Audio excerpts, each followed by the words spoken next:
Bonjour, dans cette vidéo, on parlera des exceptions de la règle de Klichkovsky. Tout d'abord, il faut montrer comment on écrit la configuration électronique. Donc, comme on sait, la répartition des électrons dans un atome vont suivre des règles de remplissage et on obtient un ordre de remplissage définitif qui est indiqué essentiellement par la règle de Klichkovsky qui est le suivant, donc 1s, 2s, 2p, 3s, 3p, 4s, 3d et celui est obtenu, comme on a expliqué dans la vidéo précédente, par un ordre n plus l croissant. Donc, le symbole suivant, par exemple, si on s'intéresse à la sous-couche 2s. Alors, 2s1, alors le 2, le numéro 2 signifie la valeur de n, c'est-à-dire le numéro de la couche électronique.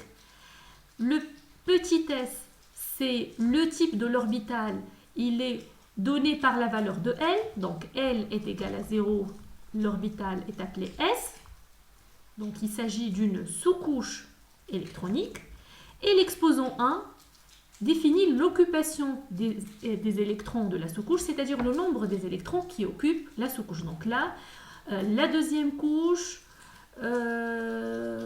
pour laquelle on a la valeur L est égale à 0, on obtient la sous-couche S qui est occupée par un seul électron. Donc, l'écriture de cette structure électronique peut être donnée soit par Klichkovsky, comme on vient d'expliquer, ou bien par une manière plus simple, donc une manière abrégée, c'est la disposition spatiale. Donc, comment on l'obtient? On va considérer l'élément dans le tableau périodique et chercher le gaz rare qui le précède dans cette classification. Et du coup, on va mettre entre crochets la structure électronique ou bien le symbole de l'élément gaz rare et après la structure électronique des électrons périphériques ou bien des électrons de valence. On prend l'exemple par exemple du sodium Na. Alors Z égale à 11. Dans la classification périodique, il est précédé par le néon 10. Donc on peut écrire selon la règle de Klichkovsky NS2, 2S2, 2P6, ça nous fait 10 au total. Donc c'est la structure électronique du néon. Après, on va obtenir 3S1. Donc, on peut remplacer toute cette écriture qui correspond aux électrons de corps par la suivante. Donc, on écrit Na11, entre crochets, le néon 10, c'est le gaz rare qui précède le sodium dans la classification périodique, 3S1. Donc, tout simplement, c'est une manière plus simple, c'est une abréviation. Alors, maintenant, on va considérer les exceptions à la règle de Klichkovsky.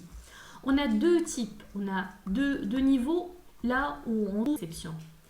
Quand on va chercher la configuration des cations et des anions, c'est-à-dire quand on va ioniser l'atome, tout d'abord, il faut toujours passer par la configuration électronique de l'atome à l'état neutre. Il faut la chercher en premier lieu. Puis, dans le cas des cations, on va essayer de retirer des électrons et on va voir comment on va avoir une exception à cette règle de Klichkovsky. Pour le cas des anions, on va rajouter des électrons. Alors pour les anions, c'est très simple. On va mettre les électrons sur les sous-couches externes. Par exemple, si on parle du fluor 9, donc la configuration électronique c'est 1s2, 2s2, 2p, ça nous fait au total 9 électrons. Pour le fluor F-, il va gagner un électron, donc où on va le poser? L'électron va être posé sur la sous-couche, donc sur la couche bien sûr externe, sur la couche périphérique, et on va la mettre sur la sous-couche de P, de manière à obtenir une classification ou bien une structure électronique totalement remplie, qui est identique à celle du gaz rare qui le suit dans la classification. Donc, ce qui lui fournir ou bien ce qui lui confère plus de stabilité. Pour le cas des cations, et précisément le cas des métaux de transition, le bloc D du tableau périodique, ça va être un peu différent. Donc on considère le fer 26, sa structure électronique ça fait 18 argon, parce qu'il est précédé par l'argon dans la classification, donc ça fait 18, et 2 sur 4s2 ça fait 20, et 3d6, donc 26 au total. Donc le cas où on désire ioniser le fer, c'est-à-dire obtenir le fer 3+, on va se débarrasser de 3 électrons. Donc là, on fait très attention, on ne va pas retirer les électrons de 3D automatiquement. Non, il faut commencer par la 4S parce qu'il s'agit de la sous-couche externe. Donc, dans ce cas, on va retirer 2 électrons de S. Si on aura besoin d'enlever plus, on va maintenant passer à 3D. Donc, la structure électronique du fer 3+, ça sera 4s0, 3d5. Donc, et non pas 4s2, 3d3. Donc, on fait très attention. Par exemple, si on va chercher celle du fer 2+, un autre cation du fer, donc ça sera 18 argon. On va retirer combien d'électrons? Donc, on a perdu 2. Donc, S2, ça sera 4S0. On retire en premier lieu les électrons de 4S, puis 3D6. On n'en aura pas besoin, on n'a pas besoin d'enlever des électrons, donc elle reste intacte, on ne la touche pas. Donc, ça, c'est la première exception à la règle de Kleshkovsky. La deuxième exception est encore observée pour les éléments de transition et dans ce cas-là, ce n'est pas pour les cations, mais pour les atomes neutres. Donc, on fait très attention. Dans le cas des éléments de transition, on peut rencontrer des structures électroniques qui sont très proches d'une structure stable. J'explique plus. Une sous-couche à moitié remplie conduit à une configuration de spin maximal, c'est-à-dire d'énergie plus faible, un état plus stable. Par exemple, si je considère le chrome, il possède 24 électrons, donc sa structure électronique, ça sera 4s1, 3d5. Donc là, c'est une autre possibilité d'écrire. Alors là, on fait très attention quand on écrit électronique. Il y a deux possibilités. La possibilité, c'est que pour la disposition spatiale, on ne respecte pas l'écriture de Kleshkovsky, mais on suit un ordre. Donc on met 3D puis 4S. Il y a une autre possibilité, celle que je préfère, c'est suivre l'ordre Kleshkovsky, donc 4S1, 3D, 3D5. Donc, cette structure est très stable.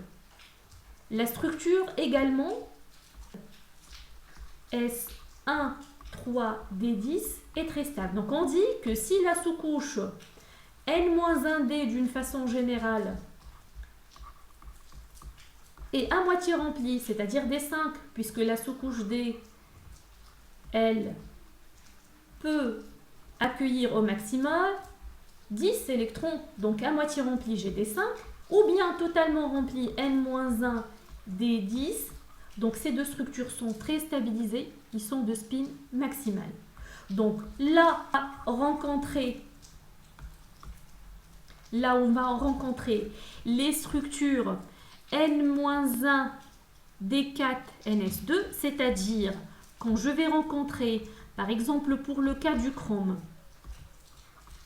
24, alors j'ai l'argon 18, 4S2, 3D4, là, il manque un seul électron pour passer à la structure N-1D5. Donc, qu'est-ce que je fais? Je vais emprunter un électron de 4S, le mettre sur 3D.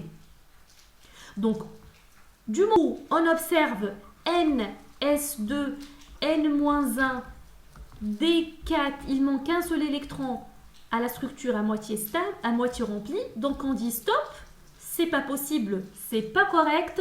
Donc, on écrit automatiquement NS1, N-1, D5, c'est la plus stable. Donc, là, on ne respecte pas la règle de Kleshkovsky. Également, dans le cas du cuivre, par exemple 29, donc j'ai la structure AR de l'argon, 4S2, 3D9. Et là encore, non, c'est pas correct. Dès que je vois, je dis, je peux emprunter un électron de 4S, passer automatiquement à la structure stable 4S1 qui est la plus correcte, qui existe réellement dans la 10. Donc là, c'est plus stable que 4S2, 3D9.